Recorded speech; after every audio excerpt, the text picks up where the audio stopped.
नहीं है, दोनों हाथ नहीं है, फिर भी कार भी चलाता है, वो प्रचार भी करता है, समुद्र में भी कूद के वो तैराकी करता है, गाड़ी भी चलाता है। तो कोई बहाना नहीं होना चाहिए। एक बहुत पहले की बात है, एक व्यक्ति कहता था हमारे परिवार बढ़ गया है, ये दिव्य की बात है, हमारे चर्च की बात है कि मेरा परिवार बढ़ गया, हम आ नहीं पाते चर्च में। ध्यान रखिए, मैं जो कह रहा हूं, हम लोग आ नहीं पाते सत्संग में, चर्च में आ नहीं पाते। वो इसलिए आते नहीं थे और बोलते थे हमारे को कोई कन्वेंस नहीं है, हम कैसे हैं, वो हमारे परिवार बढ़ गया, हम आने में दिक्कत होती है। प्रभु ने उनको जो है एक नैनो कार नहीं वो समय वो दी वैन, मारुति वैन दे दी उन्होंने, परमेश्वर ने दिलवा दी। उसके बाद तो सालों साल गायब हो गए, सालों साल ही गायब हो गए, वो आने ही बंद कर दिया। पहले तो महीने में एक बार आते थे, उसके बाद तो आने बंद कर दिया, क्योंकि अब तो वो संडे के दिन घूमने जाते हैं।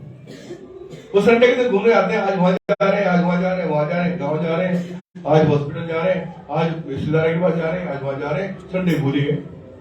तो ये बहानाबाजी नहीं चलती है। बच्चों बैठ जाओ प्लीज। हेलो, वॉलेंटियर जो है उनको बैठा हो यार। बहानेबाजी बिल्कुल नहीं चलती है प्रभु के साथ बढ़ने में। ये सब कुछ हमें करना पड़ता है। छुट्टी नहीं मिल रही है मेरी, छुट्टी तो हमें अब खुद ही करनी है ना, मिल रही की क्या है, मेरी मर्जी है। कहा यहाँ पर विशाल बैठा, कौन क्या नाम उसका, रोहित बैठा, रोहित का है, रोहित की छुट्टी है तो वो फिर भी ड्यूटी आ गया यहाँ पर, है ना। रोहित यहाँ का हमारा टीचर है, यहाँ पर जो कंप्यूटर से करता है, लेकिन वो यहाँ पर है, आ गया। प्रभु का धन्यवाद। तो प्रिय बहन भाइयों, हमें सब कुछ जो है खुद ही डिसाइड करना पड़ता है। प्रभु का धन्यवाद आपकी गवाही के लिए। मैं चाहता हूँ और भी कोई गवाही दे, क्योंकि आज गवाही में ज्यादा जाएंगे।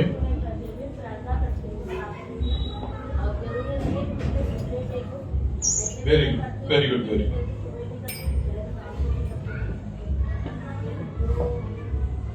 ठीक है, और कोई गवाही जल्दी से।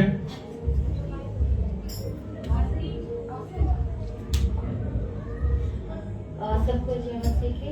मैं प्रभु का धन्यवाद करती हूँ कि आपने 2022 हमारे जीवन में बहुत अच्छा रखा और प्रभु ने संगति में लेके आया। और मैं खुदावन से कमेंटमेंट करती हूँ कि आने वाले इस साल में 2023 में प्रभु में और मजबूत रहूंगी और प्रभु का वचन भी सब लोगों में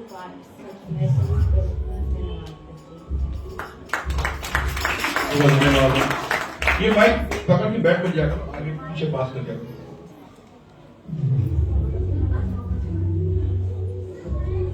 हेलो, सबको जय मसीह की। खड़ा भी दे सकते हैं। हेलो, सबको जय मसीह की। मेरा नाम मोनिका कटारिया है।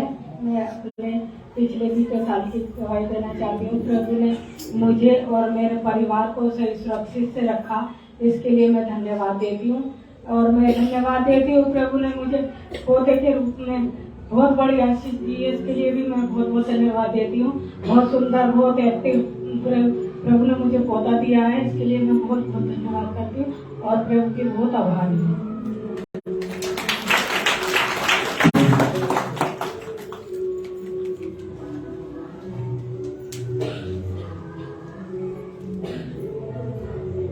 सबको जय मसीह की। जय मसीह की। नई साल सबको मुबारक हो। आपको भी बहुत बहुत मुबारक हो। जब मैं पिछले साल 2022 में प्रभु ने खुद संभाला, मुसीबतें भी आती है पर प्रभु संभाल लेते हैं। नई साल में भी प्रभु संभाले। मैं भी सबको, जब मैं सबको बहन भाई को सबसे मिले, बहुत अच्छे लोगों हमको आज नई साल में सबको मिले और सबको बच्चों को सारा परिवार संभाला। बहुत बहुत धन्यवाद देती हूँ सबको। लोगों का धन्यवाद।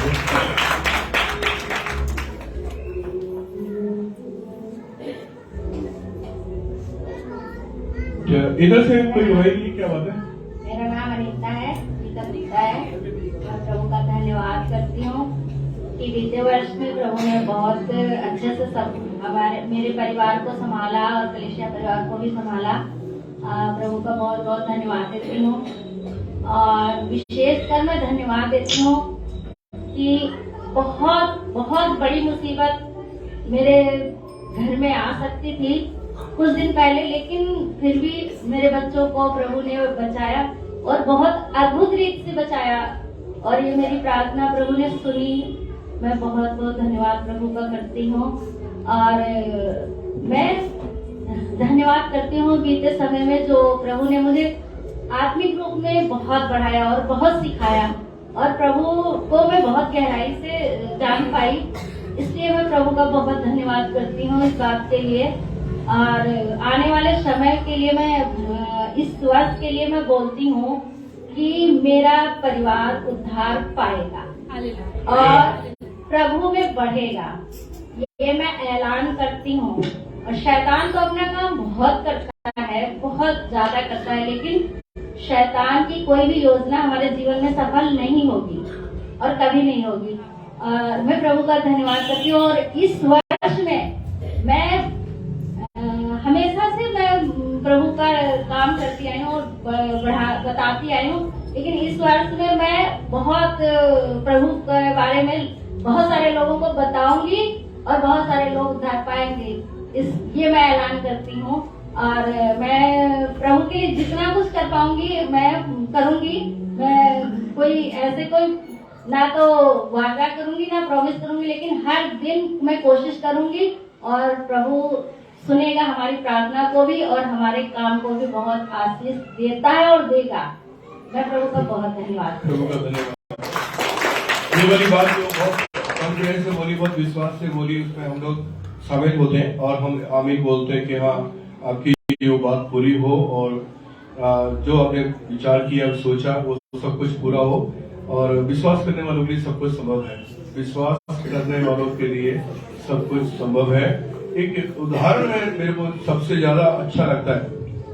उदाहरण मुझे सबसे एक अच्छा लगता है कि एक गांव में बहुत समय से, बीच में बातें नहीं करेंगे प्लीज, बीच में बातें नहीं करेंगे। एक गांव में बारिश नहीं हो रही थी और अकाल पड़ गया था।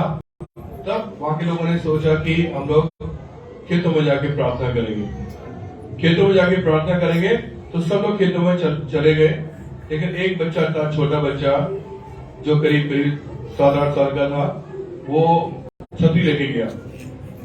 तो सबने बोला कि भाई छतरी क्यों लेके जा रहा है, वहां से बारिश पड़ रही है। उसने कहा कि जब हम प्रार्थना करेंगे तो बारिश होगी और मैं भीगता ना आऊं इसलिए छतरी लेके जा रहा हूं। हालेलुया।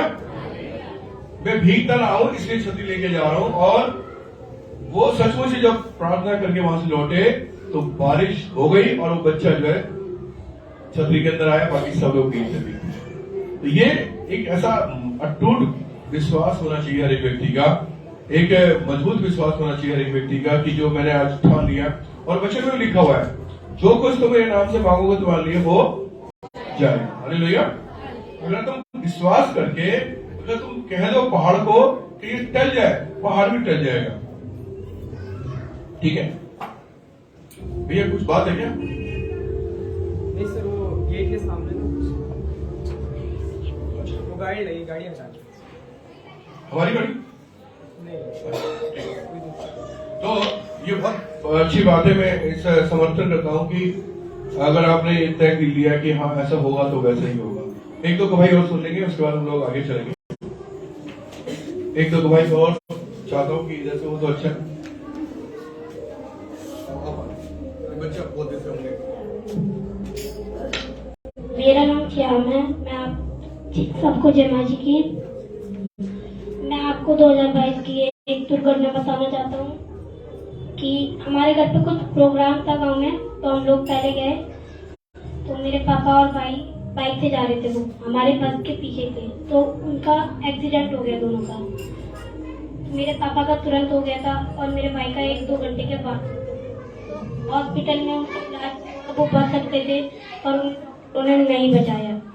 और जब वो मर गए थे तो हम लोगों ने उनकी बॉडी चेक की तो पूरी बॉडी ठंडी थी, इसलिए डॉक्टर ने 1 लाख रुपए इलाज का मांग रहे थे।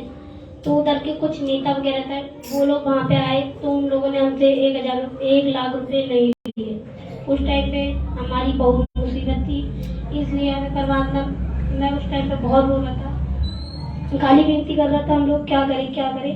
तो मम्मी मेरी ड्यूटी करती थी, फिर हम लोग दिल्ली में आए, फिर मैंने कुछ पेपर दिए, यहाँ पे रुचि कंप्यूटर क्लास सेंटर में पेपर दिया था। फिर मैंने कहा मम्मी मैं कंप्यूटर सीखूंगा, मम्मी ने कहा पैसे नहीं है भाई बाबू रहने दो। तो फिर हमने सर से मिले, सर ने कहा फिर सर ने बोला मम्मी तो ठीक है इनका फ्री कंप्यूटर करेंगे। सर का मैं धन्यवाद करना चाहता हूँ और आप सब लोग भी मेरे लिए प्रार्थना करो कि मैं आगे बढ़ूँ। धन्यवाद।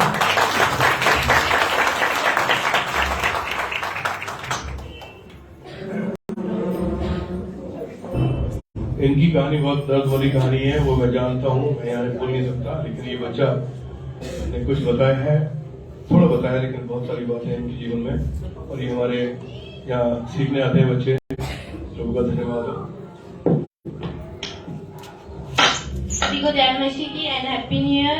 मैं प्रभु को धन्यवाद करती हूँ कि वो मुझे 2022 से निकालकर 2023 में लेकर आए, और मैं 2022 में रेगुलर यहाँ पे आती थी चर्च में, पर 2023 में नहीं आ पा रही क्योंकि ज़्यादा दूर पड़ता है। मैं प्रभु से प्रार्थना करती हूँ कि मैं हमेशा यहाँ पे आऊँ और हमेशा यहाँ पे रेगुलर आ पाऊँ, और यहाँ पे रेगुलर आ पाऊँ। इसलिए मैं प्रभु से आप सभी मेरे लिए प्रेयर करना कि मैं यहाँ पर आऊँ और ज़्यादा प्रभु में चलूँ। Thank you. धन्यवाद। ठीक है, अब हमारे पास समय समाप्त हो रहा है। एक व्यक्ति को चांस दे सकता हूँ, किसी को।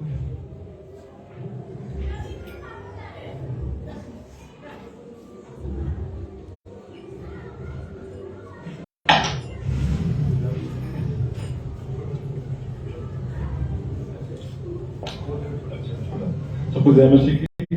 मेरा मुमताज है। मेरी खबर यह है कि 2022 में हम लोग सब ठीक ठाक थे, पर भविष्य का मतलब हम लोग इतना डीपली नहीं लिया है, और 2023 में हम लोग अच्छे से करेंगे और आगे बढ़ना है 2023 में। धन्यवाद। तो अभी बस अभी हम लोग एक स्पेशल गीत को सुनेंगे, और वो स्पेशल गीत है काजल के द्वारा।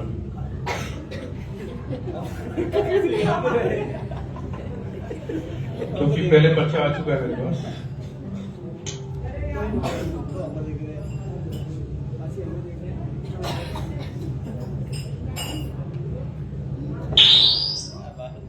आप सभी को जय मसीह की एंड हैप्पी न्यू ईयर।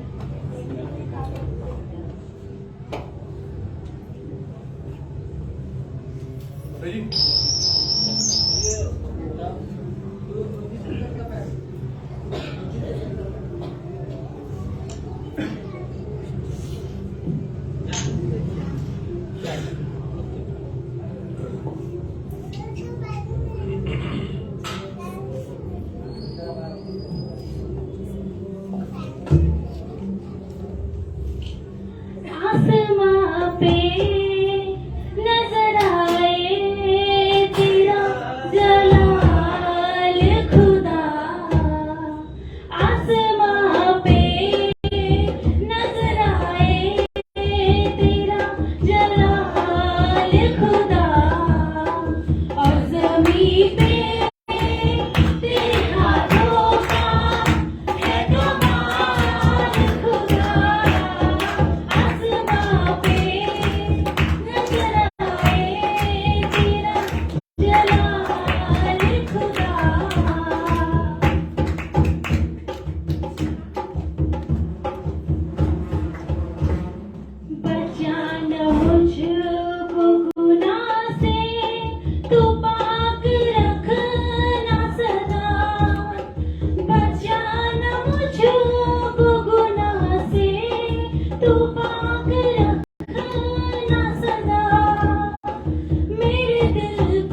उठ लोग साथ ले जा, मुल्क का नाम उनको पहुंचा।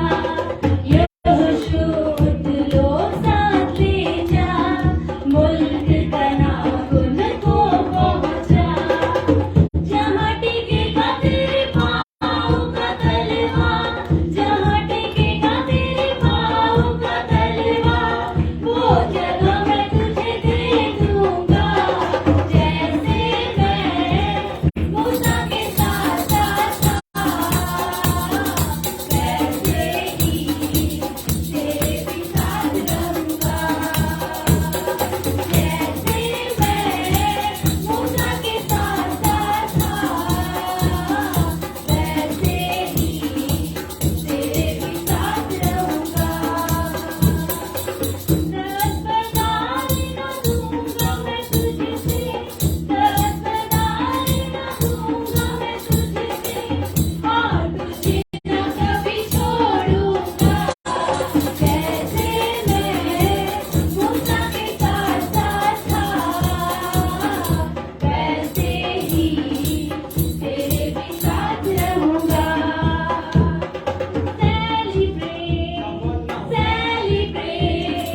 Celebrate the victory of the Lord. Hallelujah, celebrate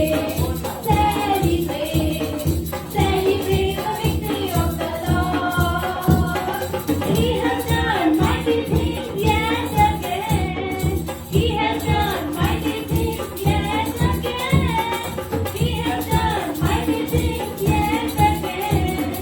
Celebrate the victory of the Lord. मनाए हम, उसकी जय हमेशा मनाए।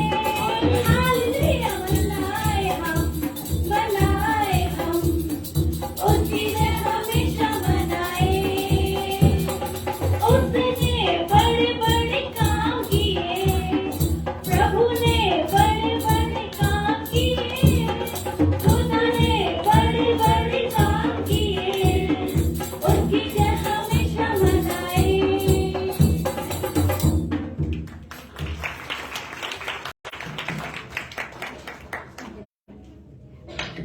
तो आशीष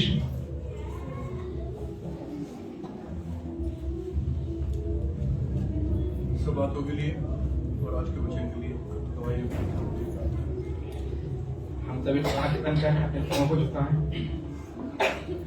धन्यवाद धन्यवाद धन्यवाद देते हैं प्यारे प्रभु जी यीशु में समय के लिए खुदा जो आपने हमें दिखाया, आपका बहुत बहुत धन्यवाद। धन्यवाद देते हैं प्रभु कि आपने हम सबको यहाँ इकट्ठा किया प्रभु, जो भी भजन गीत गाए प्यारे प्रभु, इनमें सहायता मदद की खुदाबंद, हम आपका बहुत बहुत धन्यवाद देते हैं। ओ प्रभु, आपका वचन कहता है जहाँ मेरे नाम से 2 या 3 इकट्ठे होते हैं, मेरी उपस्थिति वहाँ होती है। मेरे खुदाबंद, हम विश्वास करते हैं कि आपकी उपस्थिति यहाँ मौजूद है। ओ प्रभु, आपका धन्यवाद देते हैं और प्रार्थना करते हैं प्रभु, यहाँ बैठे हर एक जन को प्रभु तेरे हाथों में सौंपते हैं। ओ प्रभु, अपनी पवित्र आत्मा से हर एक को भर दे। ओ प्रभु, यहाँ से कोई भी खाली हाथ न जाने पाए। वो प्यारे पिता, प्रार्थना करते हैं खुदावंद, जो गवाहियां उनके जीवन में हुई प्यारे पिता प्रभु, प्रार्थना करते हैं खुदावंद, और बढ़कर प्रभु इनके जीवनों में कार्य हों, और खुदावंद बढ़कर ये आपके नाम की गवाहियां दें, और प्रभु आपके नाम को ऊंचा करें। खुदावंद, धन्यवाद देते हैं खुदावंद तमाम बातों के लिए प्यारे प्रभु, यहाँ बैठे हर एक जन को आपके हाथों में सौंपते हैं।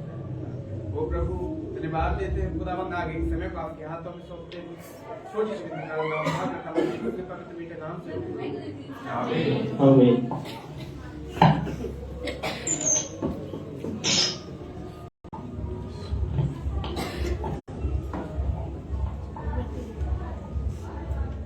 आज बोलने वाले काफी हैं और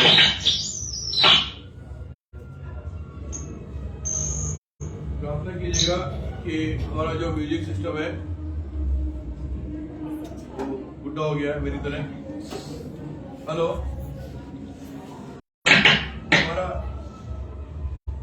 हमारा म्यूजिक सिस्टम बुढ़ा हो गया है, तो बदलना है इसको। हेलो हेलो हेलो हेलो,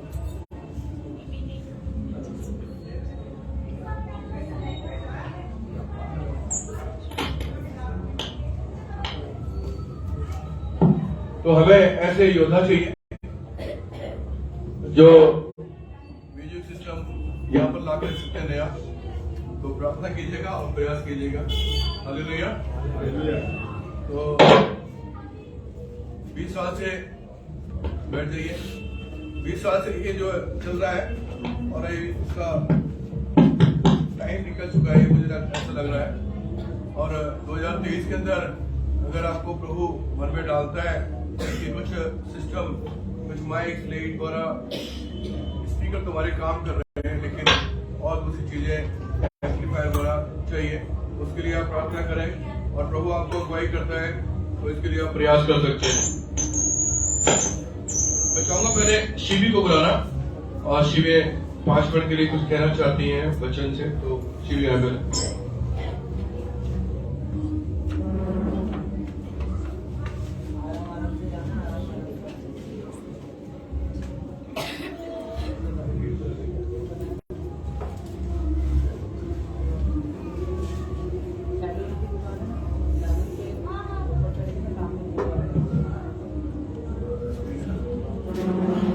आप सबको जय मसीह की और हैप्पी न्यू ईयर। मैं बस 5 से 10 मिनट ही लेना चाहती हूँ, ज़्यादा नहीं। और सबसे पहले मुझे बहुत अच्छा लगा आज सब ये सारी गवाहियाँ सुन करके, और मेरी पर्सनल प्रार्थना में भी यही प्रार्थना रहती है कि कलीसिया में प्रभु हमारे पास बहुत सारी गवाहियाँ हो। और सच में मेरे को ऐसा लगता है प्रभु ने इस कलीसिया में जो है गवाहियों का बहुत अच्छा एक वरदान दिया है परमेश्वर ने, कि आपके जीवन में काम होते हैं और आप शेयर भी करते हो एक दूसरे के साथ। तो ये बहुत अच्छी बात है, और गवाहियों से ही जीवन बदलते हैं, और गवाही सुन करके ही विश्वास जो है लोगों का मजबूत होता है। तो इसको ये और ज्यादा कंटिन्यू रहे, हमें ऐसी प्रार्थना करनी है। और जो एक गवाही जो मुझे बहुत ज्यादा छुई वो एज़रा की गवाही है। एज़रा ने जो शब्द कहे वो मुझे सच में बहुत ज्यादा अच्छा लगा, क्योंकि आज से कुछ 2009 में 10-11 साल पहले मैंने भी सेम गवाही जो है ये दी थी कुछ 300 लोगों में के बीच में, जब जिस वक्त पवित्र आत्मा ने मुझे छुआ था, मेरा उद्धार हुआ था। तो मैंने भी जो है यही शब्द कहे थे और मुझे समझ में नहीं आया था कि मैंने क्या बोल दिया कि मैं अपना जीवन प्रभु के लिए जीऊंगी, और ये कैसे हो गया। लेकिन फिर बाद में जब पता चला कि प्रभु ने मुझसे कहलाए थे वो शब्द, और वो गवाही मेरे को आज भी याद है। और उस दिन के बाद से कभी मेरा पीछे मुड़ना नहीं हुआ। तो जब ऐसा वो शब्द बोल रही थी कि मैं प्रभु के लिए जीवन जीऊंगी, तो मेरे को वो समय अपना याद आ रहा था जब मैंने वो गवाही दी थी। तो ये बहुत मजबूत शब्द थे जो उन्होंने कहे थे। तो मुझे बहुत अच्छा लगा, और प्रभु बहुत आशीष दे। और ये शब्द होते हैं जो आपको आगे लेकर के जाते हैं, ये कमिटमेंट होते हैं आपको आगे लेकर के जाते हैं। और जो आंटी ने भी जो बहुत ही कॉन्फिडेंस के साथ जो शब्द कहे कि मेरा परिवार उद्धार पाएगा इस साल, तो ये गवाही जो है, ये कॉन्फिडेंस जो है परमेश्वर में, विश्वास जो है हमें चाहिए। और इसलिए मुझे बहुत अच्छा लगा। प्रभु बहुत आशीष दे। अभी जब आप यहाँ पर प्रॉमिस कार्ड उठाएंगे आज, तो मैं चाहती हूँ कि हम लोग कुछ बातों का ध्यान रखें। और वो ये है कि कल जब हम परिवार में बैठे हुए थे, हम लोग यहाँ नहीं आ पाए थे, लेकिन जब परिवार में बैठे थे तो वहां पर भी हम लोगों ने ये बातें करी थी। अच्छा, उससे पहले मैं आपको ये बता देना चाहती हूँ कि डिसाइपलशिप के बारे में, अभी हम डिसाइपलशिप के से हम लोगों ने थोड़े टाइम का ब्रेक लिया हुआ है, लेकिन हम इस हफ्ते फिर से शुरू करेंगे सैटरडे को। लेकिन मैं ये बताना चाहती हूँ कि हम लोग टाइम चेंज करने की सोच रहे हैं। सैटरडे की जगह हम लोग वेडनेसडे करेंगे, और 7 बजे नहीं करेंगे, जल्दी करेंगे। मतलब दिन के टाइम में वो डिसाइड कर लेंगे 4 बजे के आसपास या 3 बजे के आसपास, ताकि वो बच्चे जो कहते हैं कि हमें लेट हो जाता है और वो भी आ पाए। ठीक है, तो हम लोग जल्दी का रखेंगे ताकि सब लोग आ पाए। और स्पेशली लड़कियों को तो आना ही चाहिए, बहुत सारी लड़कियां आती हैं, तो लड़कियों को आना चाहिए और लड़कियों को आगे बढ़ना भी चाहिए प्रभु में। क्योंकि जब जो लड़की जब आगे बढ़ती है तो बहुत अच्छा इम्पैक्ट जाता है परमेश्वर के वचन का, और बहुत सारे लोग सुनते हैं। एक हमारे पास वुमेन लीडर्स नहीं है, लड़कियां जो लीडर हैं वो बहुत कम है, लेकिन मेरा ये बोझ है कि प्रभु जो है लड़कियों को बहुत इस्तेमाल करे। जैसे सामरी स्त्री को प्रभु ने इस्तेमाल करा था, और उन औरतों को इस्तेमाल करा था जो कब्र में सबसे पहले प्रभु यीशु मसीह को देखने पहुंची थी, और उन्होंने ही जाकर के चेलों को बताया था। तो प्रभु औरतों को, लड़कियों को बहुत इस्तेमाल करना चाहते हैं, लेकिन मैं भी जो मैं कर सकती हूँ वो मैं करूंगी, लेकिन आपको भी आगे आना है ना, और आगे बढ़ना है। और वचन में लिखा है कि beauty is fleeting but the woman who fears the lord will be praised, यानी कि जो सुंदरता है वो तो नाशवान है और वो जाती रहती है, लेकिन वो स्त्री, वो लड़की जो परमेश्वर का भय मानती है उसकी प्रशंसा करी जाएगी। तो मैं चाहती हूँ, मैं इस कलीसिया की हर एक लड़की को एक ऐसी लड़की देखना चाहती हूँ जो परमेश्वर के भय में, परमेश्वर की प्रेम में बहुत मजबूत है। और ये बोझ है मेरा इस साल के लिए कि लड़कियों में, बहनों में जो है बहुत ज्यादा काम हो।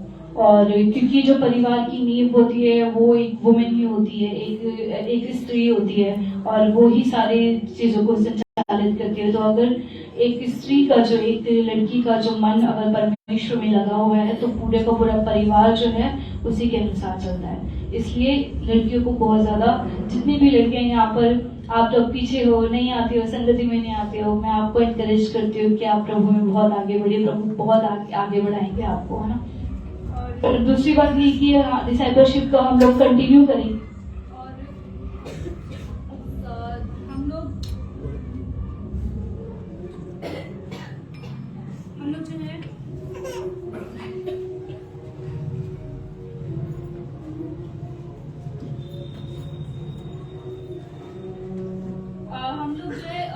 जो है योएल की किताब के ऊपर अध्ययन करेंगे इस आने वाले संडेज में। तो इसमें 3 से 4 कुछ अध्याय हैं। पूरी किताब को हम देखेंगे कि परमेश्वर क्या सिखाना चाहते हैं, और आप लोग उसको मिस ना करिएगा। और बहुत ज्यादा अच्छा रहेगा अगर आप लोग आएंगे, बहुत आशीष में समय रहेगा, और इसको अटेंड जरूर करिएगा। और दूसरा ये ठीक है, तो हम जो मैं कहना चाहती हूँ वापसी की, जैसे कि आज अभी आप लोग ये प्रॉमिस कार्ड उठाने जाएंगे, तो बहुत खुशी होती है कि आपका क्या प्रॉमिस निकला, आपका क्या प्रॉमिस निकला है। लेकिन प्रॉमिस के साथ साथ जो है कुछ जो चीजें हमें करनी है, हमें उनको देखना है।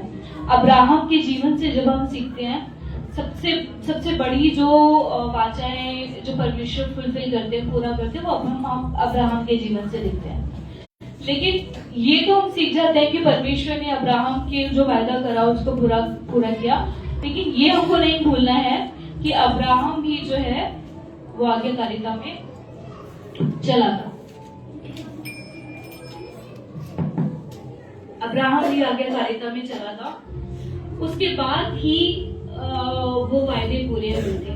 तो जिस तरीके से अब्राहम ने परमेश्वर की आज्ञाकारिता में रहा और परमेश्वर ने भी उसको परखा और वो खरा निकला, और परमेश्वर ने वो सारे वायदे पूरे करे उसके जीवन में। तो आज जब ये प्रॉमिस कार्ड आप उठाएंगे यहाँ से, तो आप ये ध्यान रखिएगा कि आज्ञाकारिता आपके लिए भी है, और आपको भी आगे, जब आप आज्ञाकारिता में चलोगे तब परमेश्वर वो वायदों को पूरा करेंगे।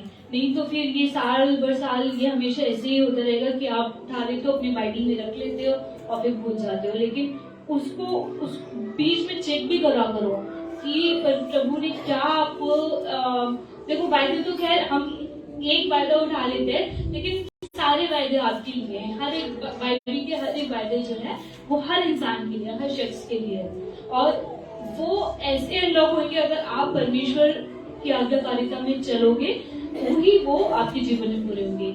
यूहन्ना में लिखा है कि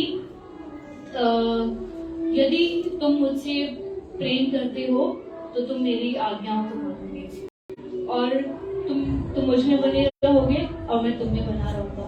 तो अगर आपके जीवन में परमेश्वर का प्रेम है तो आप परमेश्वर की आज्ञाओं का पालन भी करोगे। अगर आप आज्ञाओं का पालन करोगे तो आपके जीवन में प्रतिज्ञा पूरी होगी। आपके जीवन में प्रतिज्ञा पूरी नहीं होगी अगर आप आज्ञाओं का पालन नहीं करोगे। आप आज्ञा का पालन इसलिए नहीं कर पाओगे क्योंकि आपके जीवन में परमेश्वर की प्रेम की कमी है। तो परमेश्वर का प्रेम बहुत ज्यादा आपके जीवन में होना चाहिए, वहां से आज्ञाकारिता निकलेगी और वहां से फिर ये जो वायदे हैं जो आप उठाओगे वो पूरे होंगे।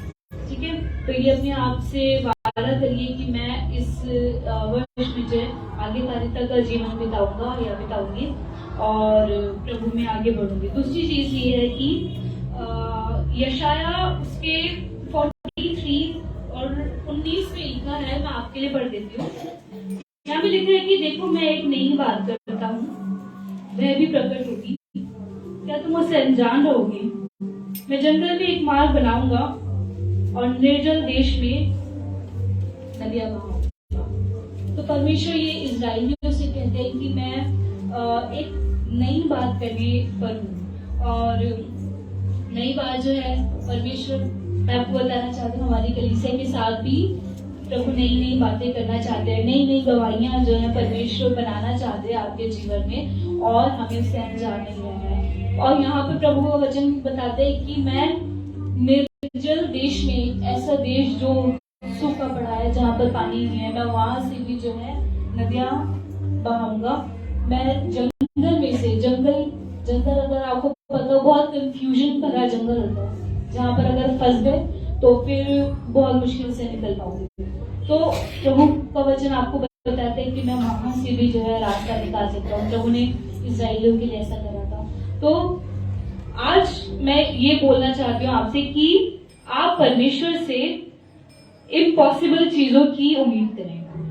ऐसी चीजें जो आपके जीवन में असंभव हैं, उन बातों की उम्मीदें परमेश्वर से करें। और परमेश्वर आपके बड़े विश्वास को पूरा करना चाहता है। प्रभु सिर्फ छोटी छोटी चीजों तक सीमित नहीं रहना चाहते हैं कि प्रभु ने खांसी ठीक कर दी, बुखार ठीक कर दिया, ये ठीक कर, लेकिन आप एक बड़ी बिग पिक्चर, एक बड़ा दर्शन जो है परमेश्वर चाहते हैं कि आप देखें और उसके ऊपर विश्वास करें कि वो परमेश्वर आपके लिए करेंगे। एक जब मैं सीविंग में जब मैं जॉब करती थी तो एक स्टेटमेंट मेरी रीजनल डायरेक्टर ने कहा था, वो मुझे आज तक याद है। उन्होंने कहा था कि बिग रिक्वेस्ट ऑनर्स गॉड, यानी कि जब आप बड़ी रिक्वेस्ट लेकर के आते हो परमेश्वर से, बड़ा सोचते हो और असंभव चीजों के करने के बारे में परमेश्वर से उम्मीद करते हो, तो ये परमेश्वर को बहुत आदर की बात लगती है क्योंकि परमेश्वर ये आपको विश्वास है कि परमेश्वर इतनी बड़ी चीज आपके जीवन में करेंगे। जैसे वो सूबेदार का विश्वास था, सूबेदार का जो था वो प्रिजिशन पे कहते हैं वो वाओ विश्वास था, वाओ, कि प्रभु यीशु मसीह को लगा कि वाओ ऐसा विश्वास मैं चाहती हूँ कि हम ऐसा विश्वास करें और असंभव चीजों को सोचिए। आपको जो लगता है कि नहीं ये तो आपकी सामर्थ्य में नहीं हो सकता, आपकी सक्षमता में नहीं हो सकता है, उन चीजों को सोचें और उन चीजों के बारे में विश्वास करें कि परमेश्वर जो है ये चीजें वो करेंगे। अभी आप मटीरियली चीजों के लिए भी कर सकते हैं, प्रभु तो हर चीज को पूरा कर सकते हैं, लेकिन मैं जो कल हमने जोर दिया था अपने परिवार में वो ये था कि आत्मिक बातें हैं, आत्मिक चीजें हैं, उनके ऊपर ज्यादा फोकस करिए कि ऐसी कौन सी आत्मिक बातें हैं जो आपको लगता है असंभव है कि ये मेरे से नहीं होता, ये मैं नहीं कर सकता हूँ, प्रभु के वचन में मैं यहाँ नहीं बढ़ सकती हूँ, वहां नहीं बढ़ सकती हूँ। उन चीजों के लिए विश्वास करें कि परमेश्वर आपको वो चीजें सिखाएंगे, वो चीजें जो आपको अपनी दिमाग में लगता है कि ये मेरे से हो नहीं पाता, उन चीजों के लिए विश्वास करें और वो चीज प्रभु आपको आपके जीवन में करके दिखाएंगे। जो एक विधवा का एक दृष्टांत प्रभु यीशु मसीह बताते हैं कि वो क्या नाम है, क्या करती है वो विधवा, बार बार राजा के पास आकर के प्रार्थना करती है, मांगती है, कुछ मांगती है वो कि मेरे लिए कर दे। तो राजा भी तंग आकर के बोलता है कि मैं कर ही देता हूँ, नहीं तो ये फिर मेरे को जीनी नहीं देगी। वो हम है, मतलब जैक मुनन जिनको मैंने सुना था उन्होंने बताया था, तो उन्होंने ये बोला था कि आप प्रभु से वो चीजें जो आपकी हैं और उन चीजों के लिए बार बार प्रभु के पास जाओगे तो परमेश्वर जो है आपको वो चीजें दे ही देंगे। अब वो चीजें ये है कि आपके आत्मिक जीवन की सुरक्षा जो है आपके आत्मिक जीवन को बढ़ने के लिए जो प्रार्थनाएं हैं कि मैं यहाँ बढ़ नहीं पा रही हूँ या बढ़ नहीं पा रहा हूँ, उन चीजों को जो है परमेश्वर के सामने रखिए, प्रभु से मांगे कि प्रभु ये आप करो, प्रभु मुझे यहाँ पर सीखना है, प्रभु मुझे इस पाप को जो है छोड़ना है, या कोई भी अभिलाषा है, किसी भी व्यभिचार है या फिर कैसे भी तरीके का जीवन है, वो प्रभु के आगे रखो। आपके अंदर किसी भी तरीके का लालच है, संसार के देख करके बहुत ज्यादा आकर्षित फील होता है, उसको वो चीजें प्रभु के आगे रखो। और उन चीजों के लिए प्रभु कहते हैं कि मैं ये करके होगा कि मैं इनको इसके ऊपर विजय प्राप्त करवा करके ही रहूंगा। प्रभु का जो मकसद है वो यही है सबसे ज्यादा, कि आपको आत्मिक आशीषें प्रभु दे। संसारिक आशीषें बाद में आएंगी, लेकिन सबसे ज्यादा जो है आत्मिक आशीषों के लिए लड़िए, प्रभु के सामने कॉन्टिन्यूसली लगातार जो है प्रार्थना में बनी रहिए कि प्रभु आत्मिक आशीषें तो मुझे चाहिए ही चाहिए। आत्मिक वरदानों की, आप लोग वरदानों की प्रार्थना करते हैं, आत्मिक वरदानों के लिए प्रार्थना करें कि प्रभु मुझे ये वरदान चाहिए ही चाहिए, प्रभु मुझे इस तरीके से आगे बढ़ना है, प्रभु मुझे ऐसे आगे बढ़ना है। इन बातों की जो है प्रभु से मांगा करिए। और प्रभु कहते हैं कि मैं तो जो निर्जल देश में से भी जो है नदियां बहा सकता हूँ, तो क्या आपके जीवन में ये आशीष प्रभु नहीं दे सकते? दे सकते। नए साल हमेशा आपको आत्मिक जीवन परखने का काम करता है। आप आत्मिक जीवन परखिए और जो चीजें प्रभु आपको सिखा रहे हैं उन चीजों को इस साल में लागू करिए। और मैं आपको सच बता रही हूँ, हर साल प्रभु कुछ ना कुछ नया जो है मुझे जरूर सिखाता है। पिछले 2 महीने में तो प्रभु ने बहुत सारी चीजें मेरे को सिखाई हैं। और आत्मिक जीवन में तो परमेश्वर कभी भी जो है पीछे नहीं आपको छोड़ेंगे, अगर आप सीखना चाहते हैं। प्रभु आपको सिखाना चाहते हैं, लेकिन क्या आप भी सीखना चाहते हैं? तो 2 बातें, कि एक तो अब्राहम के जीवन जैसे हमने सीखा कि आपको भी जो है आज्ञाकारिता में रहना है और प्रभु के प्रेम में बने रहना है, तभी ये वादे आपके जीवन में पूरे होंगे। और ये कि बड़ी चीजों के लिए परमेश्वर से विश्वास करना है। प्रभु आपके जीवन में बड़ी चीजें करना चाहते हैं। इस कलीसिया के लिए भी हमें बड़ा सोचना चाहिए, बड़ी चीजों की उम्मीद करनी चाहिए, ताकि परमेश्वर बड़ी चीजें हमारे जीवन में पूरी करे, है ना। ये प्रभु को बहुत आदर की बात है। प्रभु आपको इस वजह से बहुत आशीष दे।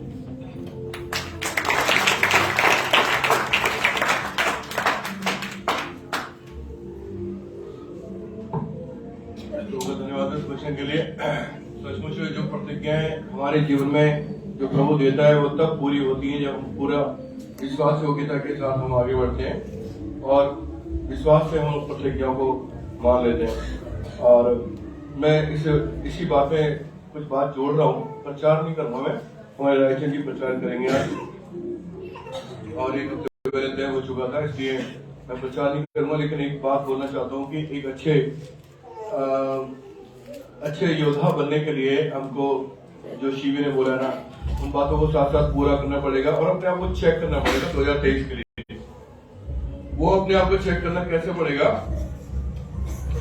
मेरे पास एक छोटी सी डायरी होती है, मैं उसमें कुछ लिखता हूँ। एक मेरे पॉकेट में होती है और एक मेरे बैग में भी होती है, एक मेरे घर में भी होती है वो डायरी, बड़ी डायरी। अब आपको चेक करना है इस 2023 के लिए कि आपके जीवन में जो प्रभु की आशीष है वो पूरी होगी या नहीं होगी, उसके लिए आपको कुछ चेक करना है। उसके लिए एक थर्मामीटर मैं दे रहा हूँ आपको, वो आप अपने पास रखना। जैसे बुखार चेक करते हैं ना, बुखार चेक करने के लिए क्या करते हैं? चेक कर लेते हैं कि कितना 102 है, 101 है, कितना है। उसके बाद फिर हम लोग डॉक्टर के पास जाते हैं। 99 है तो कहते हैं कि ठीक है, आराम कर लेते हैं और केरोसिन की दवाई ले लेते हैं। लेकिन ज्यादा होता है तो तुरंत डॉक्टर के पास करते हैं। तो आपको कुछ चीजें अपने आप को चेक करनी है, ठीक है। चाहे तो आप नोट कर लो या फिर मैं अमित व्हाट्सएप में डाल देना जो मैं बोल रहा हूँ, ठीक है, ग्रुप में डाल देना। आप लगातार सिर्फ 6 महीने अपने आप को चेक कर लो। 6 महीने ये चेक करो कि आप कितना, जब सुबह उठते हैं कितना समय प्रभु को देते हैं, एक बात। दूसरा, आज जब प्रभु के भवन में आते हैं कितने बजे आए थे? 6 महीने का रिकॉर्ड चेक करना खाली, ठीक है। 6 महीने का रिकॉर्ड चेक कर लेना इससे आपका खुद का जीवन मालूम पड़ जाएगा कि कितना आशीषमय जीवन है। अगर आप जानबूझकर ऐसा कर रहे हैं तो 6 महीने में 1 या 2 बार तो गलती हो सकती है, लेकिन बार बार गलती नहीं हो सकती। क्योंकि जब जो शरारती बच्चे होते हैं वो स्कूल में हमेशा लेट आते हैं और वो कहाँ बैठते हैं? पीछे बैठते हैं। और टीचर के साथ कैसे करते हैं? एक लड़के के साथ, जो लंबा सा लड़का होता है उसके साथ पीछे करके ऐसे बैठ जाते हैं, ताकि वो टीचर देख ना पाए कि मैं आ गया हूं, बाद में सामने आ जाऊंगा तो बोलूंगा नमस्कार सर, दिख गया है ना। एक बात ये हो गई। आप अपने आप को चेक कर लेना कि आप कितना कलीसिया में लेट आते हैं। 2 बात आ गई, ठीक है। तीसरी बात लिख लेना भैया, आपको चेक करना है 2023 के लिए। आपको मालूम पड़ जाएगा कि आप कितने पानी में हैं प्रभु के साथ। ऐसा तुम भी लिख लेना, ठीक है ना। प्रार्थना के अंदर आप कितना कलीसिया में कितनी देर तक बैठ पाते हैं और कितना बातें करते हैं, ये भी थोड़ा सा चेक कर लेना, ठीक है। चेक कर लेना। आपको एक अच्छा योद्धा बनने के लिए, एक अच्छी प्रतिज्ञाओं के बारिश होने के लिए, प्रतिज्ञा को अपने जीवन में पूरा होने के लिए बस ये छोटी सी चीजें आपको देखनी है कि आप कितना प्रभु के नजदीक में आ रहे थे और नहीं आ रहे थे। आपने कितनी सभाएं अटेंड करी, प्रार्थना सभा, कितनी बाइबल स्टडी अटेंड करी और कितना आप कलीसिया में टाइम से आए, ये नोट करना बस आप। और ज्यादा कुछ नहीं बोलूंगा मैं। अगर आप 5 मिनट पहले आ रहे हैं, 10 मिनट पहले आ रहे हैं, तब भी मालूम पड़ेगा आपको। खुद ही मूल्यांकन करो अपने जीवन का, खुद ही थर्मोमीटर दे दिया मैंने आपको, खुद ही चेक करते रहना, ठीक है ना। तो ये 2023 के लिए अगर आप ऐसा करते हैं तो आपके लिए और आपके परिवार के लिए एक बड़ा साल होने वाला है। आपके लिए और आपके परिवार के लिए एक बड़ा साल होने वाला है। एक बड़ी चीजें आपको मिलने वाली है, वो आशीष जो आप सोच नहीं सकते हो, ठीक है। प्रभु आप सबको बहुत बहुत आशीष दे। मैं चाहूंगा कि राजन जी आए और आज के वचन को बहुत जल्दी से रखें। हम लोग कहीं समाप्त करने की कोशिश करेंगे, है तो, है ना।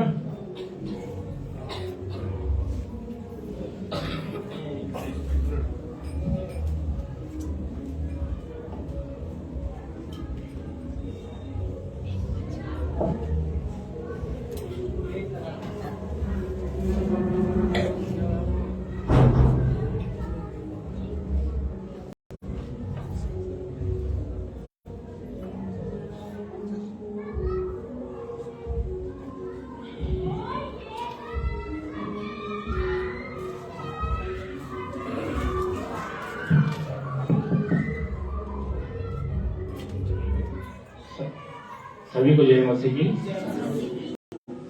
और मेरी तरफ से और मेरे परिवार की तरफ से आप सबको नए साल की ढेर सारी खुशियां मिले। और आज समय तो काफी हो चुका है, वचन शायद थोड़ा सा बड़ा है। अगर आप लोगों को दिक्कत तो नहीं होगी थोड़ी देर बैठने में? नहीं, तो कोशिश करते हैं कि जल्दी हो जाए। तो आज का वचन जो मैंने लिया है वो है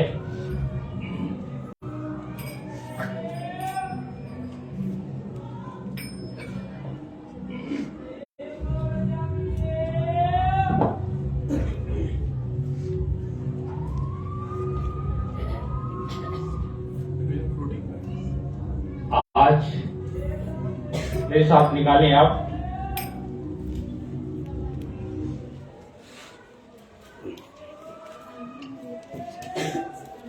मत्ती उसका 3 अध्याय। और मैं सबसे पहले मैं इसके लिए छोटी सी प्रार्थना करना चाहूंगा। और मैं प्रभु का धन्यवाद करता हूँ कि आज साल के पहले दिन में प्रभु ने अगुवाई की और मुझे यहाँ पर मौका मिला है। और अपने पास जी का धन्यवाद करता हूँ कि उन्होंने मुझे समय दिया। और मैं इसके लिए पहले प्रार्थना कर लेता हूँ छोटी सी। पवित्र पवित्र माँ सामर्थ्य दयालु पिता परमेश्वर सर्वशक्तिमान प्रभु जी, मैं आपके चरणों में आता हूं मेरे प्यारे पिता परमेश्वर। प्रभु जी, आपने हमें पूरे साल संभाला पिता, उसके लिए मैं आपका धन्यवाद करता हूँ मेरे प्यारे पिता परमेश्वर। प्रभु जी, आज जो आपने अगुवाई करी पिता और मुझे यहाँ पे खड़ा किया प्रभु जी, इसके लिए मैं आपका धन्यवाद करता हूँ पिता परमेश्वर। और प्रभु जी, मैं चाहता हूँ पिता कि मेरे मुख से निकला हुआ एक एक शब्द आपकी ओर से हो प्रभु जी, आप मेरे साथ रहें पिता, इसके लिए मैं आपका बहुत बहुत धन्यवाद करता हूँ। आदर महिमा आपको देना, आपके प्यारे बेटे यीशु के नाम से मांगता हूँ, आमीन।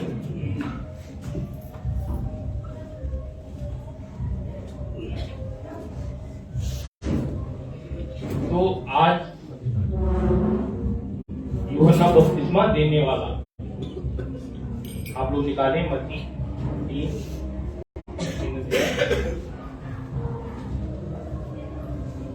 इसको कोई पढ़ेगा?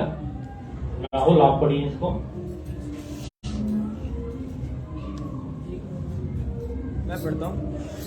उन दिनों यूहन्ना बपतिस्मा देने वाला यहूदिया की जंगल में आया।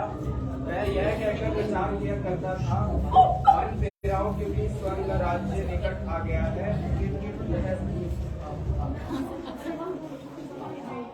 पढ़ो राहुल।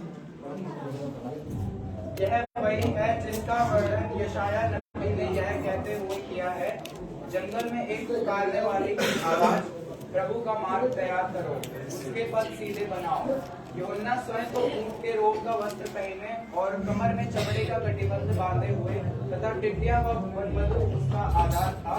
तब उसके पास यरूशलेम, समस्त यहूदिया और यरदन के आसपास स्थित सारे प्रदेश के लोग निकल आए। जैसे जैसे उन्होंने अपने पापों का स्वीकार किया, उसने उन्हें यरदन नदी में बपतिस्मा दिया। परंतु जब उसने बहुत से फरीसियों और सदूकियों को बपतिस्मा लेने के लिए आते देखा, तो उनसे कहा, हे सांप के बच्चों, तुम्हें किसने सचेत कर दिया कि आने वाले प्रकोप से भागो? इसलिए अपने पश्चाताप की योग्य फल भी लाओ और अपने मन में यह ना सोचो हमारा पिता इब्राहिम है, क्योंकि मैं तुमसे कहता हूँ कि परमेश्वर इन पत्थरों से भी इब्राहिम के लिए संतान उत्पन्न कर सकता है। कुल्हाड़ा अब भी पेड़ों की जड़ पर रखा हुआ है और प्रत्येक पेड़ जो अच्छा फल नहीं लाता काटा और आग में झोंका जाता है। मैं तो तुम्हें पानी से मन फिराव के लिए बपतिस्मा देता हूँ, परंतु जो मेरे पश्चात आ रहा है वह मुझसे इतना अधिक सामर्थी है कि मैं उसकी जूती भी उठाने के योग्य नहीं हूँ। वह स्वयं तुम्हें पवित्र आत्मा और आग से बपतिस्मा देगा। उसका सूप उसके हाथ में है, वह अपना खलिहान पूर्ण साफ करेगा और अपना गेहूं भंडार में इकट्ठा करेगा, परंतु उसी को उस आग में जलाएगा जो बुझने की नहीं। तो जैसे कि हम सब लोग जानते हैं और हम लोगों ने बाइबल में पढ़ा है सभी लोगों ने कि यूहन्ना एक भविष्यवक्ता था और वो प्रभु यीशु मसीह के जन्म से पहले, यानी प्रभु यीशु मसीह से पहले वो इस संसार में आए और उनका जो उद्देश्य था वो था प्रभु का मार्ग तैयार करने का। प्रभु ने उन्हें पहले भेजा और अपना मार्ग तैयार करने के लिए उनको भेजा था। और सबसे बड़ी बात कि स्वयं परमेश्वर ने उनके हाथों से बपतिस्मा लिया और यीशु मसीह ने भी कहा था कि यूहन्ना जो है स्त्रियों से जन्म हुआ वो सबसे बड़ा है, क्योंकि इसने स्वयं परमेश्वर को बपतिस्मा जिन्होंने दिया है, तो हम लोग इस चीज को जान सकते हैं कि वो एक महान व्यक्ति रहा और बहुत बड़ा भविष्यवक्ता था। और उस समय चौथाई देश का राजा हेरोदेस, जिसने कि अपनी भाई की पत्नी को रख लिया था, तो यूहन्ना बपतिस्मा देने वाले ने उसको मना किया था। उसने कहा था ये तेरे लिए अच्छा नहीं है, तो ये जो कर रहा है पाप कर रहा है, इसीलिए अच्छा नहीं है। तो राजा ने जो है उसको बंदी बनाकर उसको जेल में डाल दिया था। और कुछ समय के बाद जब राजा हेरोदेस का जन्मदिन आता है और उसके जन्मदिन पर जो उसकी भाई की पत्नी थी, उसकी बेटी जो थी, उसने नाच दिखाया और राजा उसके नाच से अति प्रसन्न होता है, काफी खुश होता है और उसको वचन दे देता है कि मांग तो जो भी मांगेगी मेरे से आज मैं तेरे लिए वो दूंगा, वो करूंगा, पूरा करूंगा। तो वो अपनी माँ के पास जाती है और अपनी माँ से पूछती है कि मैं क्या अपने लिए मांगू। तो उसकी माँ को लगा कि ये बहुत अच्छा समय है, इससे ज्यादा अच्छा समय मेरे लिए और नहीं हो सकता है कि मैं यूहन्ना बपतिस्मा देने वाले को मरवा सकूं। तो वो जो है अपनी बेटी से कहती है कि राजा से बोल कि मेरे लिए जो यूहन्ना बपतिस्मा देने वाले का सर कटवाकर थाल में यहीं पर लेके आ, अभी ले आ। तो उसकी लड़की आती है और वो भी जो है राजा से कहती है कि मुझे यूहन्ना बपतिस्मा देने वाले का सर चाहिए और थाल में मुझे ला कर दे यहीं पर। तो राजा दुखी तो होता है, लेकिन वह वचन दे चुका होता है और उसने भरी सभा में इस बात को कह देता है कि जो तू मांगेगी मैं तेरे को दूंगा। तो राजा कहता है कि ठीक है, अपने सैनिकों को आदेश देता है कि आप जाइए और यूहन्ना बपतिस्मा देने वाले का सर काट के लेके आ जाइए। तो सैनिक जाते हैं और जेल में से उसको मार के उसका सर काट करके थाल में ला करके राजा को देते हैं। और राजा जो है उस लड़की को देता है और वो लड़की अपनी माँ को देती है। इस तरह से यूहन्ना बपतिस्मा देने वाले की हत्या हो जाती है और फिर उसके चेले आते हैं और राजा से उसका शव मांगते हैं और उस शव को वो गाड़ देते हैं, यानी उसको दफना देते हैं कब्र में। इस तरह से यूहन्ना बपतिस्मा देने वाले की हत्या हो जाती है। ये तो हम सब लोगों ने पढ़ा है, उनके जीवन के बारे में बाइबल में देखा है। लेकिन यहाँ पर जो आज हम थोड़ा बहुत जो जानेंगे वो ये है कि वो किस तरह से अपना प्रचार करते थे, यानी प्रभु का मार्ग वो कैसे तैयार करते थे। तो उन दिनों में यूहन्ना बपतिस्मा देने वाला आकर यहूदियों के जंगल में यह प्रचार करने लगा, मन फिराओ क्योंकि स्वर्ग का राज्य निकट आ गया। उन दिनों यानी जब यूसुफ मिस्र देश में था और परमेश्वर का दूत उसके सपने में आता है और कहता है कि उठ, बालक और उसकी माता को लेकर इस्राएल देश में चला जा, क्योंकि जो बालक का वध करना चाहते थे, जो उसको मारना चाहते थे, वो राजा मर चुका है, हेरोदेस मर चुका है। और अब तू जो है उठकर बालक और उसकी माता को लेकर इस्राएल देश में चला जा। तो यूसुफ उठता है, बालक और उसकी माता को लेकर इस्राएल देश में आता है। लेकिन जब वहां आकर वो सुनता है, उसको पता लगता है कि हेरोदेस का बेटा अरखलाउस जो है अब राजा बना है, और ये सुनकर वो घबरा जाता है, डर जाता है कि ऐसा ना हो कि बाप का बदला बेटा ले और मेरे बेटे को फिर ये बालक को मार दे। तो वो वहां जाने से डरता है। तो फिर परमेश्वर उसके सपने में आकर उस परमेश्वर के द्वारा चेतावनी पाता है, यानी प्रभु ने उसको समझाया होगा कि मैं तेरे साथ हूं, तू डर मत, बालक का कुछ नहीं होगा और तू चले जा, जैसे मैं तुझे कहता हूं वैसे कर। तो गलील प्रदेश में चला जाता है और नासरत नामक नगर में जा बसता है। ये हम सब ने पढ़ा है। तो उन दिनों की बात है जब यूसुफ मिस्र देश से और नासरत नामक नगर में आकर के बसे थे। तो ये उन दिनों की बात है कि जब यूहन्ना बपतिस्मा देने वाला यहूदियों के जंगल में यह प्रचार कर रहा था कि मन फिराओ, ईश्वर का राज्य निकट आ गया है।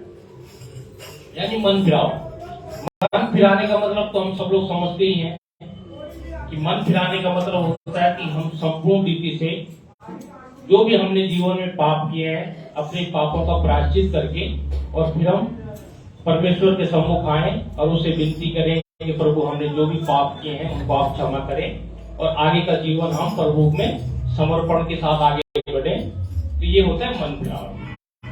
तो वो प्रचार करता था कि मन फिराओ क्योंकि स्वर्ग का राज्य निकट है, क्योंकि परमेश्वर का राज्य निकट है। प्रभु संसार में आ चुके थे और प्रभु का राज्य निकट आ गया था। तो यही प्रचार करता था कि मन फिराओ के संपूर्ण रीति से अपने पापों को प्रायश्चित करो और प्रभु के पास आओ और अपने अपने पापों को मान करके और फिर जो है आप प्रभु के राज्य में आगे बढ़ो। तो यह प्रचार करता था। यह वही है जिसकी चर्चा यशायाह भविष्यद्वक्ता के द्वारा की गई कि जंगल में पुकारने वाले का शब्द हो रहा है कि प्रभु का मार्ग तैयार करो, उसकी सड़कें सीधी करो। यह वही है जिसकी चर्चा यशायाह भविष्यद्वक्ता के द्वारा की गई थी। यशायाह भविष्यद्वक्ता ने ये नहीं कहा था कि यूहन्ना बपतिस्मा देने वाला आएगा। उन्होंने कहा था कि जंगल में एक पुकारने वाले का शब्द हो रहा है, और जो जंगल में पुकारने वाला का शब्द हो रहा है वो कौन है? वो यूहन्ना है। और जो प्रभु का क्या कर रहा है? प्रचार कर रहा है, प्रभु का मार्ग तैयार कर रहा है, और वो परमेश्वर का मार्ग तैयार कर रहा है कि मन फिराओ क्योंकि स्वर्ग का राज्य निकट है। तो ये वही है जो है परमेश्वर के मार्ग तैयार कर रहा है, और ये वही है जिसके भविष्य वक्ता के द्वारा, यशायाह भविष्य वक्ता के द्वारा इसके लिए कहा गया था कि जंगल में पुकारने वाले का सब हो रहा है कि प्रभु का मार्ग तैयार करो। अब ये सोचने वाली बात है कि जब परमेश्वर स्वयं पृथ्वी पर आ गए थे और वो अपना मार्ग स्वयं बना रहे थे और स्वयं प्रचार उन्होंने किया कि मन फिराओ स्वर्ग का राज्य निकट है, तो यूहन्ना बपतिस्मा देने वाले को पहले आने की क्या जरूरत थी? मैं आप लोगों को एक छोटा सा एग्जांपल देना चाहूंगा कि मान लिया जाए हमारे देश के प्रधानमंत्री नरेंद्र मोदी जी हैं, वो हमारे देश के सबसे बड़े पदाधिकारी हैं, और वो जब कहीं पर भी जाते हैं, मान लिया जाए वो आलीगांव में आ रहे हैं, तो उनका जैसे मान लिया जाए आज 1 तारीख है, तो अगले महीने की 1 तारीख को आलीगांव में आने वाले हैं। उनका पहले से ये फिक्स हो जाता है कि मुझे 1 तारीख को आलीगांव में जाना है। तो जो 1 महीने का जो समय होता है, आज से अगले 1 फरवरी तक का बीच का जो समय होता है, इस समय में क्या होता है कि बड़े बड़े आईजी, डीआईजी, कमिश्नर, बड़े बड़े मंत्री लोग जहां से मोदी जी आएंगे और जहां पर वो खड़े होकर प्रचार करेंगे, उस पूरे एरिया का जो सारी सुरक्षा व्यवस्था में देखते हैं, और उस एरिया में जाकर के हर चीज का वो मतलब देखते हो कि यहाँ पर कोई ऐसी चीज ना हो जिसकी वजह से उनको कोई नुकसान हो, या फिर इस 1 महीने के अंदर उनके द्वारा उस एरिया में पूरा अच्छे ढंग से प्रचार हो जाता है कि मोदी जी अगले महीने की 1 तारीख को यहाँ पर आ रहे हैं।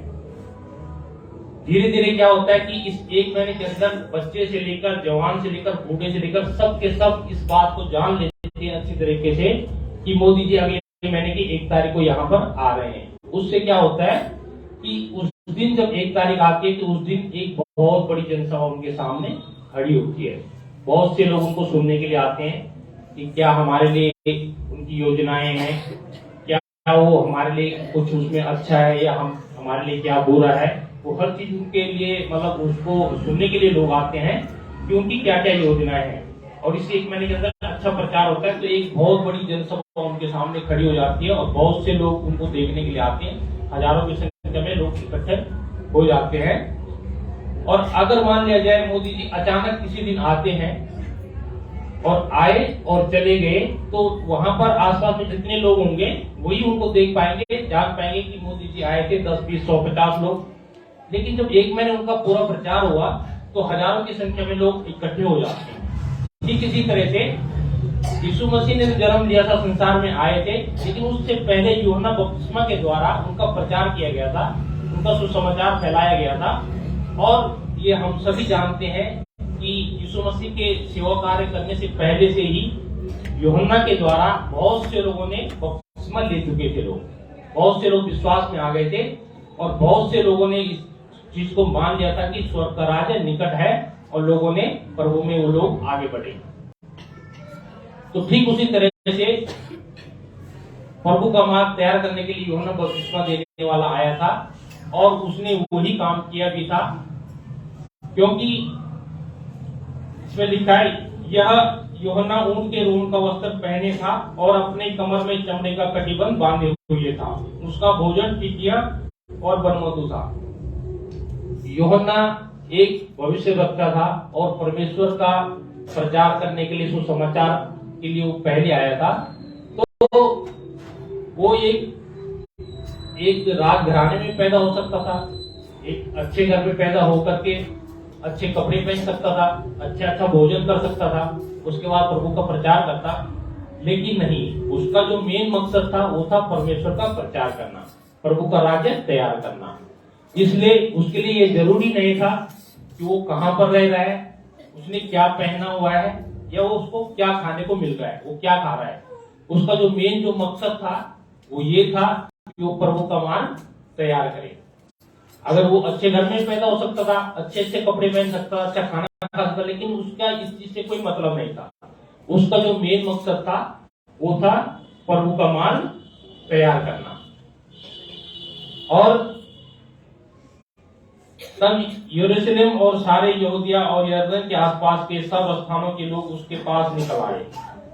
तब यरूशलेम और यहूदिया और यरदन के आसपास के सारे लोग जो है उसके पास निकल कर आते हैं और उन्होंने अपने अपने पापों को मानकर यरदन नदी में उससे बपतिस्मा लिया। इस तरह से लिखा है कि मन फिराओ। तो उन्होंने अपना मन फिराया, अपने अपने जीवन में जो उन्होंने पाप किए उन पापों के लिए उन्होंने प्रायश्चित किया और सच्चे मन से वो यूहन्ना के पास आए अपने पापों को मानकर। और उन्होंने, यूहन्ना ने क्या किया, उनको यरदन नदी में उन सबको क्या किया, बपतिस्मा दिया। ठीक है। जब उसने बहुत से फरीसियों और सदूकियों को बपतिस्मा के लिए अपने पास आते देखा तो उनसे कहा, हे शाम के बच्चों, तुम्हें किसने जता दिया कि आने वाले क्रोध से भागो। अब यहाँ पर सोचने वाली बात है कि जब ये लोग बपतिस्मा लेने के लिए आए थे तो यूहन्ना ने इनको हे शाम के बच्चों क्यों कहा? आप लोग बताएंगे कोई किस लिए कहा? मैं आप लोगों को बताता हूँ कि ऊपर उससे पहले लिखा है कि उन्होंने अपने अपने पापों को मानकर यरदन नदी में उससे बपतिस्मा लिया। क्योंकि यूहन्ना जो एक भविष्यवक्ता था, जो परमेश्वर ने जिससे खुद बपतिस्मा लिया, तो प्रभु ने उस व्यक्ति को इतनी सामर्थ्य तो दी होगी कि वो सामने वाले बंदे को पहचान सके कि उसके मन में क्या चल रहा है, वो किस वजह से उसके किसने जता दिया कि आने वाले क्रोध से भागो। क्योंकि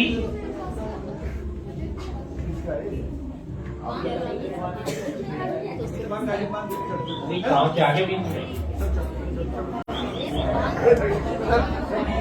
देख लेना भाई, काटना दे।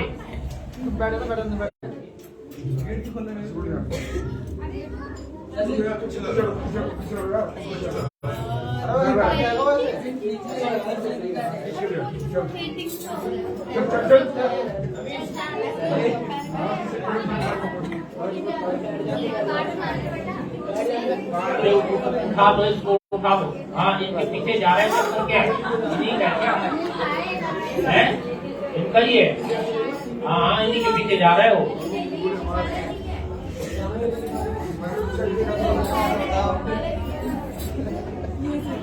ठीक है, शांत हो जाइए आप लोग, शांत हो जाइए बच्चों, आराम से बैठो जरा। ठीक है बेटा, बैठ जाओ आप भी। तो यहाँ पर यूहन्ना बपतिस्मा देने वाला कहता है कि हे शाम के बच्चों, तुम्हें किसने जता दिया कि आने वाले क्रोध से भागो।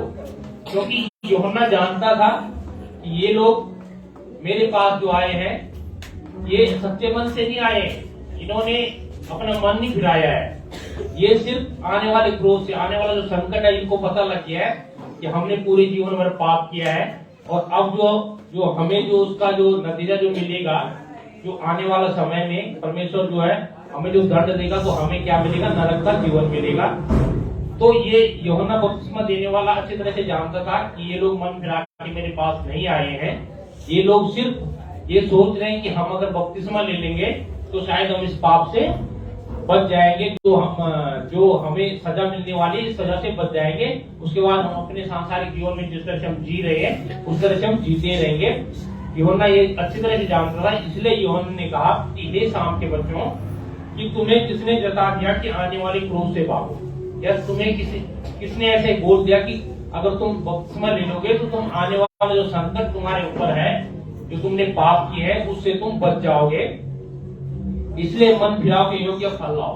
पहले सबसे पहले अपने मन फिराओ, यानी अपना मन फिराओ और उस योग्य तुम फल लेके आओ, यानी अच्छे काम करो, संपूर्ण रीति से परमेश्वर के सम्मुख आओ, अपने पापों को मानकर अपने उसका प्रायश्चित करो और तभी जाकर के परमेश्वर में तुम आ सकते हो, तभी मैं तुम्हें बपतिस्मा दे सकता हूँ। लेकिन इसलिए क्या है, तुम पहले अपने मन फिराओ के योग्य फल लेके आओ और अपने अपने मन में यह न सोचो कि हमारा पिता अब्राहम है। कहीं ना कहीं चाहे कोई विश्वासी है या गैर विश्वासी है, किसी भी तरह से, लेकिन हम सब क्या है, अब्राहम की संतान है। कुछ लोग भटक गए हैं, कुछ लोग प्रभु के मार्ग पर चल रहे हैं, लेकिन है क्या, सभी अब्राहम की संतान है। तो यूहन्ना ने उनसे कहा कि तुम लोगों ने ये जान लिया होगा कि तुम भी अब्राहम की संतान हो, इसलिए तुम मेरे पास जो है बपतिस्मा लेने के लिए आए हो। लेकिन क्योंकि मैं तुमसे कहता हूं कि परमेश्वर इन पत्थरों से अब्राहम के लिए संतान कर सकता है। परमेश्वर इतनी सामर्थ्य है कि अगर परमेश्वर को सिर्फ उस तरह की संतान चाहिए, आता है कि जो भी उसके बेटी को अपनी की संतान अगर वो चाहे तो परमेश्वर अपने लिए परमेश्वर इन पत्थरों के द्वारा अब्राहम के लिए संतान उत्पन्न कर सकता है। अब कुल्हाड़ा पेड़ की जड़ पर रखा हुआ है, इसलिए जो जो पेड़ अच्छा फल नहीं लाता वह काटा और आग में झोंका जाता है।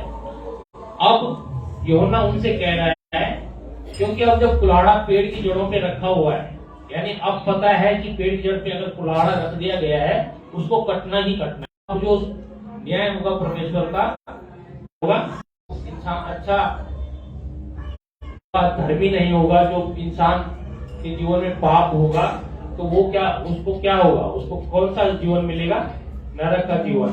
ठीक है, वो उसी तरह की आग में झोंका जाएगा। जिस तरह से कि हम लोग सब लोग जानते हैं कि जो फलदार पेड़ होता है हर आदमी उसकी हिफाजत करता है। कोई भी इंसान, जैसे गांव में होता है, कहीं खेत में भी पेड़ है, किसी चीज से आम है, सेब है, किसी भी चीज का पेड़ है, तो उससे फसल को अगर नुकसान भी हो रहा है लेकिन वो फिर भी उस पेड़ को नहीं काटता है। कहीं रास्ते में है वो फिर उस पेड़ को नहीं काटता है, क्योंकि वो जानता है ये फलदार पेड़ है, इससे मुझे फायदा है, तो उसकी हिफाजत करता है। अच्छी तरीके से उसकी देखभाल करता है, उसको समय समय पर खाद पानी जो कुछ है हर चीज उसको देता है। लेकिन जो पेड़ अच्छा नहीं होता, जिसका उसको पता है ये खेत में है और इसके द्वारा फसल को भी नुकसान हो रहा है, किसी काम का नहीं, उसको क्या कर लेता है, वो काट के और उसको क्या करता है, जलाता ही है, लकड़ियों में उसको काट कर उसको जला देता है। ठीक उसी तरह से जिस तरह से लिखा है कि अब कुल्हाड़ा पेड़ की जड़ पर रखा हुआ है, इसलिए जो जो पेड़ अच्छा फल नहीं लाता हुआ काटा और आग में झोंका जाएगा। जिस इंसान का जीवन पाप में गिरा होगा तो अब अंत उसका यही है कि उसी तरह से उसको भी काटा और आग में झोंका जाएगा। उसका अंत जो है क्या होगा, सिर्फ नरक होगा, और उसने पूरा जीवन भर पाप नहीं किया है, इसलिए अंत उसका क्या होगा। मेरे बाद आने वाला है, मैं देता हूँ, लेकिन जो मेरे बाद जो आने वाला है, जिसका मैं मार्ग तैयार करने के लिए संसार में आया हूँ, वो बहुत ही सामर्थी है। वो तुम्हें आग और पवित्र आत्मा के द्वारा जो है तुमको क्या करेगा, बपतिस्मा देगा। वो सब लोगों को जो वहां पर बिना मन फिरा के आए थे, और जब वो वहां पर खड़े होके बोल रहे होंगे तो वहां पर कुछ लोग ऐसे भी लोग आ गए होंगे जो विश्वासी थे, तो काफी ज्यादा लोग इकट्ठे हो गए होंगे। तो उनको कह रहा है कि मैं तो तुम्हें मन फिराव का बपतिस्मा देता हूँ पानी के द्वारा, ठीक है, लेकिन मेरे बाद जो आने वाला है वो बहुत ही सामर्थी है, बहुत ही शक्तिशाली है। मैं उसकी जूती उठाने के योग्य भी नहीं हूँ, वो इतना सामर्थ्य है कि मैं उसकी जूती उठाने के योग्य भी नहीं हूँ। और वो तुम्हें जो है पवित्र आत्मा और आग के द्वारा बपतिस्मा देगा। उन लोगों को कहता है जो उसके पास बिना मन फिरा के बपतिस्मा लेने के लिए आए थे, ठीक है। उसका सूप उसके हाथ में है और वह अपना खलियान अच्छी रीति से साफ करेगा। उसका सूप उसके हाथ में है, यानी जब वो न्याय कर जाएगा। सूप तो समझते होंगे आप लोग, समझते हैं ना, सभी लोग समझते होंगे, क्योंकि एक किसान सूप के द्वारा क्या करता है, वो अपने खलियान में जो उसका मान लिया जाए गेहूं ही है, भूसी और गेहूं इकट्ठा है, तो सूप के द्वारा क्या करता है, सूप में भर के ऊपर से उसको गिराता है और हवा के द्वारा जो भूसी होती है वो उड़ के दूर चली जाती है, गेहूं जो है एक जगह इकट्ठा हो जाता है। ठीक इसी तरह से जब परमेश्वर का न्याय होगा, और परमेश्वर का खलियान क्या है, ये पूरा संसार है, और उसके गेहूं और भूसी क्या है, पूरे संसार के लोग हैं।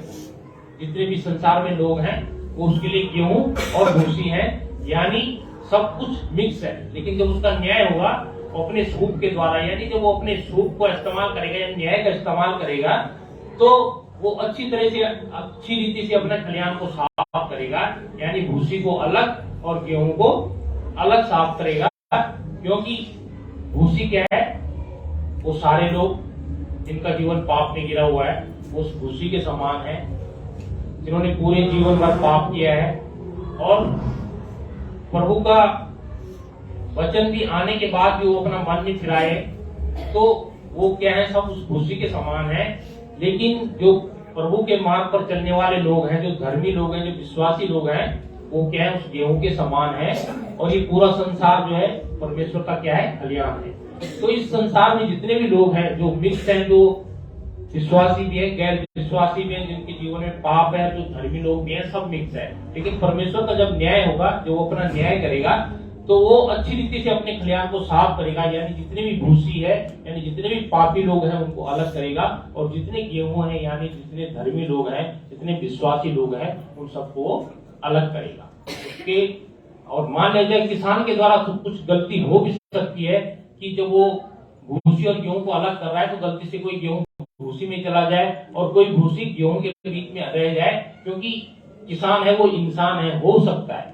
लेकिन परमेश्वर का जब न्याय होगा तो रत्ती भर भी गलती नहीं होगी कि थोड़ी सी भी कोई भूसी गलती से गेहूं में आ गया और गेहूं जो है भूसी में चला जाए, ये बिल्कुल भी नहीं होगा। जो भी होगा प्रभु का न्याय होगा, और उसमें वो गेहूं को अलग और भूसी को अलग करेगा, यानी जो विश्वासी लोग हैं, जो धर्मी लोग हैं, उनको अलग करेगा, और जो भूसी है उसको क्या करेगा, वो अलग करेगा। और भूसी को और अपने गेहूं तो खत्ते में इकट्ठा करेगा, परंतु भूसी को उस आग में जलाएगा जो बुझने की नहीं। अपने गेहूं को, यानी जो विश्वासी लोग हैं, जो धर्मी लोग हैं, वो क्या है, उस गेहूं के समान है। उनको क्या करेगा, वो इकट्ठा करेगा और उसको क्या देगा, स्वर्ग का राज्य, अनंत काल का जीवन देगा। और जो भूसी है उसको क्या है, आग में जलाएगा, जो कि कभी बुझने की नहीं। जो भूसी है, यानी जो पापी लोग हैं, जिनका जीवन हमेशा पाप में रहा है, और जिन्होंने प्रभु का वचन उनके जीवन में आया और उन्होंने फिर भी मन नहीं फिराया और उसी तरह से सांसारिक जीवन जीते रहे, वो उस भूसी के समान है, जो अनंत काल की आग में जलेगी।